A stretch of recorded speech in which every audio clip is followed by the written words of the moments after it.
नाम पर।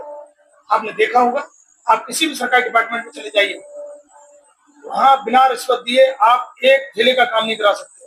वो कहते भी हैं कि आने की सिर्फ नौकरी हमें मिलती है, काम करने के हमें पैसे चाहिए, और वो बिना पैसा लिए एक ढेले का काम नहीं करते।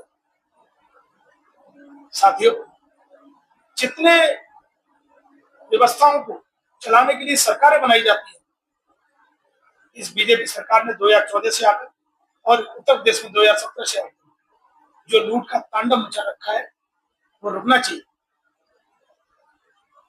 ये सब ढिंढोरा पीटते हैं कि देश बड़े सुरक्षित हाथों में।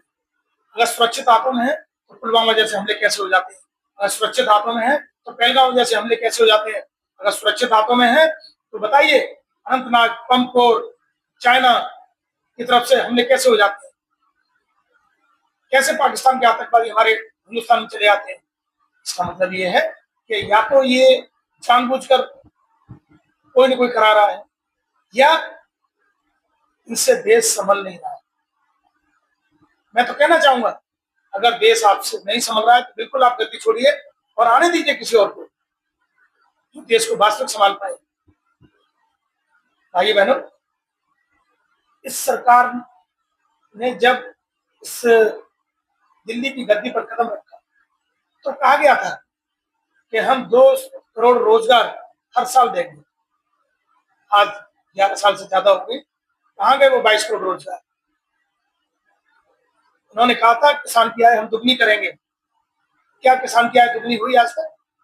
दोगुनी तो छोड़िए, किसान की हालत देखिए एक बार गांव में जाकर। इन्होंने कहा था शिक्षा में सुधार करेंगे, कहां गया शिक्षा का सुधार? शिक्षा का जो बंटाधार किया है वो आज तक इतना बंटाधार किसी ने नहीं करा। शिक्षा को जो सबसे ज्यादा नुकसान, सबसे ज्यादा हानि जिसने पहुंचाई है वो इसी सरकार ने पहुंचाई है। आप देखिए गांव गांव जाकर प्राइमरी स्कूल में, देखिए जाकर ग्रामीण जूनियर स्कूल में शिक्षा का क्या हाल है। शिक्षा बेहाल है। सोचिए उन होने वाले बच्चों का जो देश का भविष्य हो सकते हैं, उनको न तो शिक्षा दी जा रही है, न उनको रोजगार दिया जा रहा है। आप सोचिए उन गार्जियंस का जिन्होंने अपने बच्चे सरकारी स्कूल में भेज रखे हैं, उनके भविष्य का क्या होगा? क्या ये सरकार इसके लिए गुनहगार नहीं है? आप सोच के बताइए, क्या इन्होंने शिक्षा पर कोई काम किया? क्या इन्होंने रोजगार पर कोई काम किया? आज देखिए गांव गांव जाकर 100 200 लड़के रोजगार के लिए भटकते फिर रहे हैं, फॉर्म जेब में है, लाइन में लगे हुए हैं।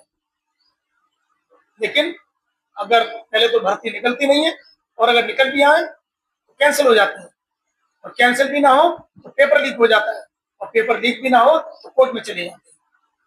आप सोचिए, क्या ऐसी सरकार हमें चाहिए? अगर ये सरकारी काम सरकार द्वारा नहीं हो पा रहे हैं तो उन्हें तुरंत इस्तीफा दे देना चाहिए। आप जब से इस सरकार में, उत्तर प्रदेश में आप जब से आए, दिल्ली के केंद्र सरकार में जब से आए, तब से आपने क्या किया? आपने हिंदू मुस्लिम, मंदिर मस्जिद, ये काम, पाकिस्तान, अफगानिस्तान, कब्रिस्तान, शमशान, बस इन्हीं की बातें देश में होंगी। देश में कभी शिक्षा और रोजगार की बात नहीं होगी? क्या देश में कभी किसान की आय की बात नहीं होगी? क्या देश में कभी जिनको आवास नहीं मिले उनकी बात नहीं होगी? कि सिर्फ ये होगा कि 5 किलो राशन देते जाओ और अपनी सरकार बनाते जाओ और अपने लूटते जाओ देश को? ये देश अब नहीं लूटने देंगे। आज का युवा जाग चुका है। आज के युवा ने कसम खाई है कि देश में अब ये लूट ज्यादा दिन नहीं चलेगी। मैं सुशील कुमार, प्रदेश अध्यक्ष भारतीय नौजवान सेना, सभी नौजवान भाइयों का आह्वान करता हूं, आप आइए मेरे साथ, देश में हो रही खुली लूट को बंद कराएंगे। देश में व्यवस्था परिवर्तन की जरूरत है, तो व्यवस्था परिवर्तन होना ही चाहिए। चाहे वो शिक्षा के क्षेत्र में व्यवस्था परिवर्तन हो, चाहे शिक्षा के सुधार में व्यवस्था परिवर्तन हो, चाहे रोजगार के लिए व्यवस्था परिवर्तन करना पड़े, तो इसके लिए आपको आगे आना पड़ेगा। आप भारतीय नौजवान सेना के साथ आकर मेरे कंधे से कंधा मिलाकर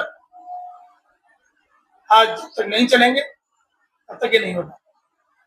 साथियों, देश में मैंने देखा कि भ्रष्टाचार किस लेवल तक है।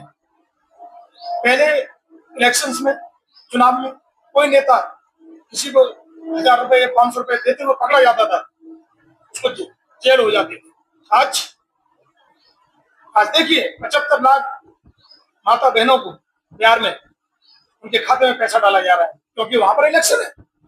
अरे अगर तुम निष्पक्ष बात करना चाहते हो तो वहां डालना चाहिए था आपको, राजस्थान में डालना चाहिए था आपको, गुजरात में डालना चाहिए था, उत्तर प्रदेश में सभी माता बहनों के खाते में। बिहार में क्यों? क्योंकि बिहार में चुनाव है, और ये सिर्फ चुनाव की भी है, ये कोई राजनेता नहीं है, कोई लीडर नहीं है। लीडर वो होता है जो देश की जनता को साथ लेकर चलता है, देश की जनता का खून चूस कर नहीं। भाई बहनों, आपसे मुझे उम्मीद है और आपको आने की जरूरत भी है। आज देश को जरूरत है आज के युवा की, क्योंकि युवा ही होता है जो देश में व्यवस्था परिवर्तन ला सकता है। तो मैं आपसे आह्वान करता हूं कि आप कंधे से कंधा मिलाकर साथ दीजिए। व्यवस्था परिवर्तन होगा, होगा और होगा।